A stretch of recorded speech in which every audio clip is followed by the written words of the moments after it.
Laura A. Grace here, the author of Dear Author, Letters from a Bookish Fangirl, Teen Lines of Poetry Collection, and Gathering Faith, my upcoming manga, which should be releasing soon. Happy Friday, and welcome back to another manga recommendation video. I am so excited. Oh my goodness, I absolutely loved this manga. I read it all day, like, before recording this video, and it is just so good. It makes my heart so very happy, and I'm just so happy to be sharing it with you, friends. And that said, digital manga series, because unfortunately it is not in print, at least in English. It is When We Shout for Love. Look how beautiful and just cute and wholesome this cover is. I love it so much. It was actually one of the things that first drew me to want to learn more about this manga and what it's about, and it did not disappoint. Like, I know we shouldn't judge a book by its cover kind of thing, and not that I necessarily judge this manga by its cover, but the cover definitely lives up to just the beauty and the awesomeness and the wholesomeness and just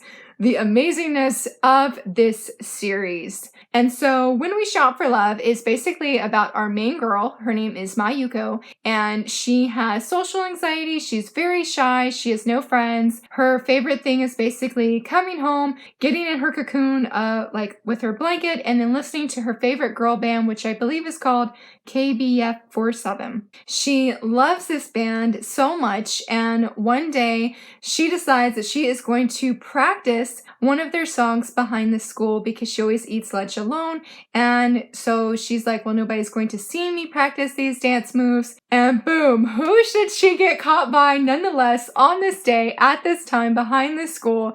The lone wolf of her school, Oba. She's like super nervous, super shy, and like, oh my goodness, she's so embarrassed. She's thinking like, he probably thinks she's dumb, and no, come to find out that he also loves the same girl band that she does, the KBF47, and so kicks off their friendship and just the most wonderful story I have read in a while. I read a lot of good manga, but I just wanted to hug my Kindle, after I finished this series, especially after Volume 2. I mean, with Volume 1 and Volume 2 for sure, I'll share more on Volume 3 later, and of course this will be non-spoilery, but after I finished the first volume and the second volume, guys, I legit was on cloud 9. Oh my goodness. I wanted to hug my Kindle so really bad, and just just literally, I felt like I was on cloud 9. This manga was phenomenal. I really loved our main character, Mayuko. She is very relatable. She reminded me much of my teen self. And though I did not have social anxiety, I did feel that I would get very embarrassed very easily. And especially when I'm feeling watched like she did, I felt like just everything was amplified. I wouldn't go as far as say it's social anxiety, but I really did not like people watching me most of the time unless I could super prepare for something. Presentations were usually fine because I had days in advance to prepare for those, but just say that you feel like you did something dumb and people are watching it. And yeah, I know, I'm sure many people can relate to that, but I really related to Mayuko in that, and I just the opening chapter of it starting with her basically sharing one of her favorite places is being in her cocoon and her blanket just really made her a very real character to me. Not that other manga characters aren't, but she just felt such a real and realistic person through this whole series. I mean, there's a little bit of a questionable parts in the third volume that I didn't feel were true to her character-wise, but definitely in volumes 1 and 2, she is just such a real person.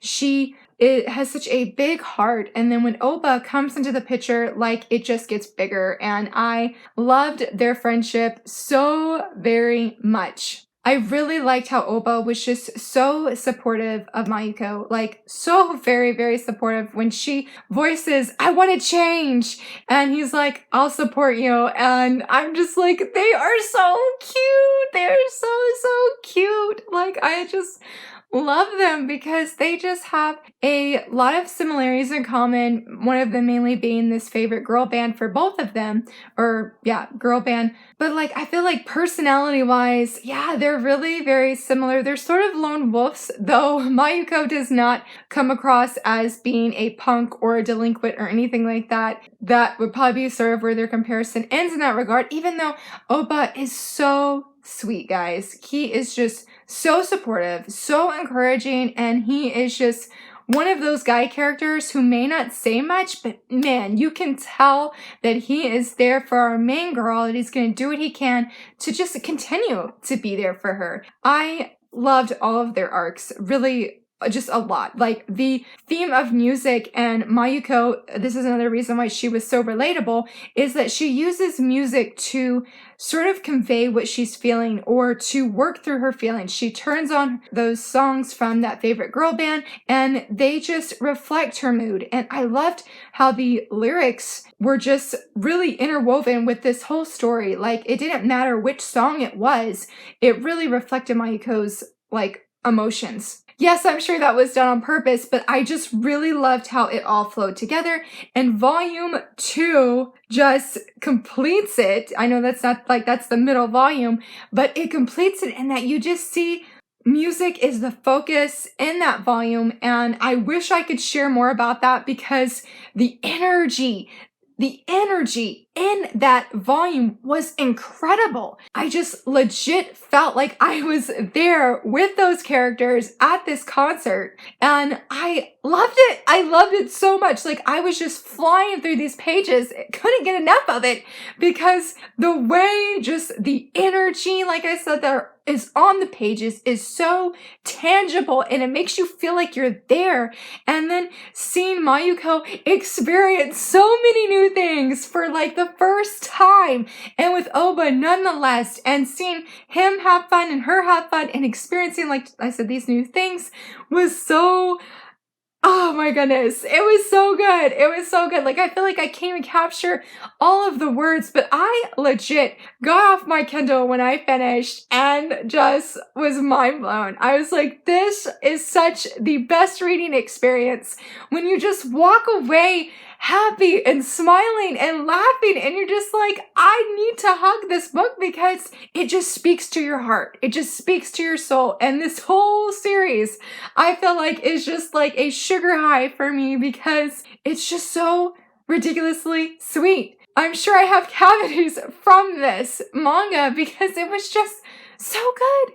It was so sweet. And like I said, it's very, very clean and just Mayuko is just this incredible heroine that you want to cheer for. You want to see her come out of her cocoon. You want to see her change, not for the worse, but for the better, being someone that she saw on TV, that she wants to aspire, that she can hear their story and be like, man, if they can do it, I can do it too. And of course, she has Oba-kan on her side and has her mom supporting her and just, it's so good. It is so good. It is so good. I feel like I cut myself off a little bit there.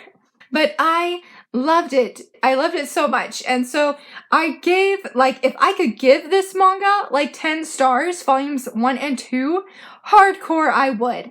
Hardcore I would without a second or without even having to think about it because this was just one of the funnest mangas I've read. I cannot recall. I mean, yes, I have felt a lot of things. Kimi ni Toroke is a prime example of making you feel all of the feels. But When We Shout for Love has something so, so special that just speaks to your heart. And I hope that it speaks to every reader's heart because I know it spoke to me and it just had this, like I said, this beautiful main character that you can resonate with. Though saying all of that, I was really disappointed with volume 3 and I still highly recommend this series, hands down. But considering how excited and how happy I was finishing volumes 1 and 2, I felt volume 3 really let me down. It was a good volume. Now, I'm not knocking that whatsoever. I'm not knocking that at all, but I felt like it was less original and it had a few more the shoujo stereotype kind of things, which isn't always bad, but I mean, this manga just felt very original to me and I felt like it wasn't quite as exciting when it sort of looked like we had a love triangle. I'm like, we haven't had a love triangle at all, to this point in either of the previous volumes. I guess I just was a little sad that it didn't have that same intensity and vibrancy that I feel like the previous volumes had. That is not to say I didn't enjoy it. I did enjoy it. It was not my favorite in the series, but I do love seeing how Mayuko grew from volume 1. I really, really did love that.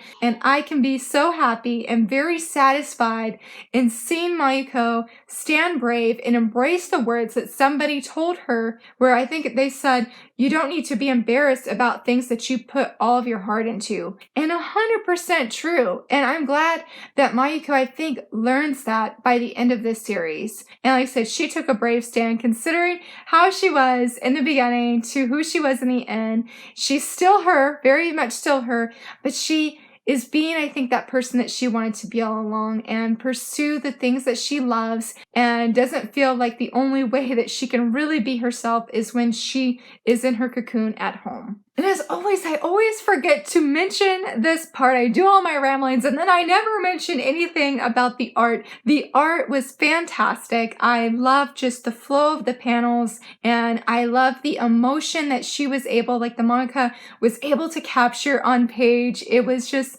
so wonderful. And like I said, that energy in volume 2, like I'm just so mind blown how she could bring a concert almost like to life on page. I mean, I felt like I was there and I was living through these feelings of Mayuko and just the things that she's experiencing. And even in volume 1, I was really feeling the same way of feeling her hesitance and her nervousness. And then just coming out of the shell through the whole series that really strongly captured on page. And like I said, the art is just absolutely beautiful. I really enjoyed it. There were times that I just had to go back and look at the pages. I mean, obviously read the text again, but just really appreciate the beauty of the panel and the beauty of the page and the art that just brought this whole story together in such a beautiful and very special way. I feel that this manga has definitely become like one of my new favorites. It is just so good and I highly recommend this digital manga series if you like music-oriented manga or if you like heroines that don't just have like happy lucky things happen to them, but where the main character is really striving to grow and come out of her shell. And if you just like a clean, sweet romance that's not necessarily the main focus, but it does play a role in this story.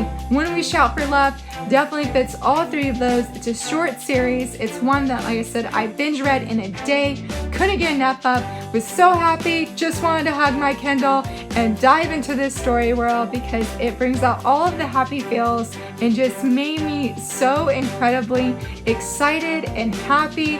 And just extremely happy when I finished this series. Let me know if you enjoy reading music-oriented manga. I would love to hear from you and love to hear your recommendations, friends. If you enjoyed this video, please give it a thumbs up and subscribe, and thanks so much for watching. Bye!